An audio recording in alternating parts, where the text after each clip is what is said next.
So I went to China. As most of you guys know, I went to China, and before I left, you guys all asked me the same thing, and that was, what are you gonna go do there? So I went to China as part of a field study program. Me and my cohort, we studied international, intercultural communication. We went there to essentially study abroad, study in China in a different environment. So here's me at the Calgary International Airport with my mom. She gave me some good advice before I left, and that advice was, don't go there and bother people in their own country, don't cause trouble, and come back safe and sound. I heeded her words as much as I could, boarded a plane, and 10 hours later I landed here, Terminal 3 at the Beijing International Airport. This one terminal is bigger than any airport I've ever been to. Like, that's how massive it is. And seeing this for the first time, like, you're welcome to China, you really get an impression of how powerful of a nation China has become recently. And Beijing is also a really, really big city, so I was lucky to have a cousin there who was able to guide me around China a bit and tell me places to go. And one of the places she told me to go was this place right here. It's called the Silk Market. So the Silk Market I went to is a very touristy kind of place, but my experience there encapsulates kind of what I went through when I landed, or when I was in China for those 3 weeks that I was there for. So you walk into this place and you see products, and it's all fake, fake, fake, fake, fake, fake, fake, fake. Like, you can't buy real things if you wanted to. It's all fake, and like, there's a knockoff of everything. I saw a fake Saskatchewan Roughriders jersey. NFL, I understand. NFL is like a global league. CFL is pretty small, but I saw a Roughriders jersey there, and I was like, wow, this is impressive. It shocked me. So I left Beijing, boarded this guy. This train here goes 300 kilometers an hour, and I went to different cities in China trying to find that real authentic China, and it was really hard to place, because one week I was riding around in this, and then the following week I'm in a horse-drawn carriage. One day I encountered this guy, so we met a Kung Fu master. Okay, Kung Fu, that's comfortable with me, because when I think China, Kung Fu is one of the things that I would think of. I wouldn't think of this guy right here. This was a drunk guy. He was passed out for like 4 hours, had puked all over himself, and nobody even really went to help him.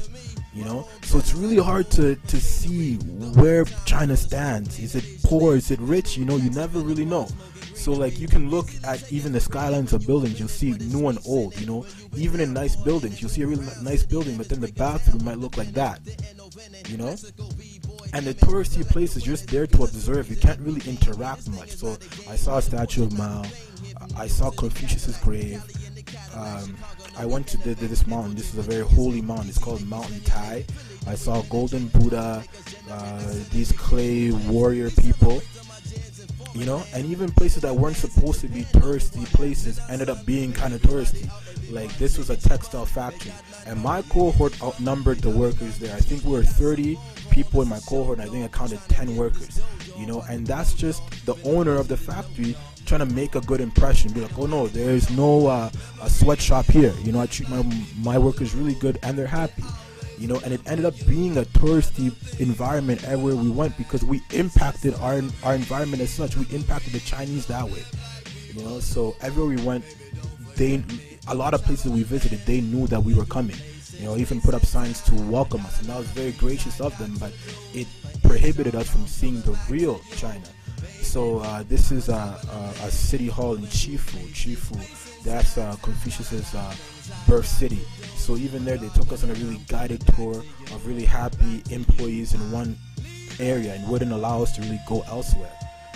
But I found myself doing the same thing. So they impacted me, and I impacted them. So when this guy right here, this little guy, I spent an afternoon with him, when he was asking me questions about Canada, I said only good things, to the point where this kid probably thinks that Canada, the whole thing is Disneyland, And so it's almost like an intercultural Macarena here. It's like a dance. We're all doing the same thing, and we're all prohibiting each other from seeing what's real about each other's culture. But it's reasonable. It makes sense at the same time, because why would you say something bad if you're representing yourself, you're meeting somebody? Why would you say something bad about yourself to them so that they think less of you, perhaps? You say the good things.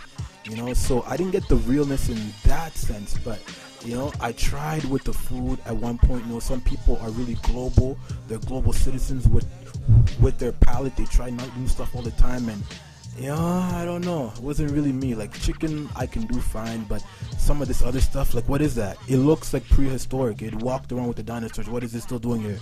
I wasn't about to try eating it, you know. But I tried grasshopper. You know, I saw grasshopper. I was like, you know what? I'm gonna open my mind up a bit, change it up a bit. Ate some grasshopper. You know, picked it up with chopsticks, even put it up to my mouth, chewed the whole nine. And then afterwards, this was my reaction. I was like, you know, it's not that bad. It's not that bad. No sweat off my back, you know. And once I adopted this mentality right here, like the emotion of this picture, once I adopted, I was able to interact with people way more. Like I was frustrated I didn't get to really understand China as a whole, but I could interact with people way more. And it's not always easy interacting with people, especially people in a different environment. So as you can tell, I was probably really different walking around China, and people would stare at me. Like the guy in this little thing right here stopped his little trike and stared at me, you know, pulled out his phone, took a picture. So I pulled out my phone, I took a picture of him too.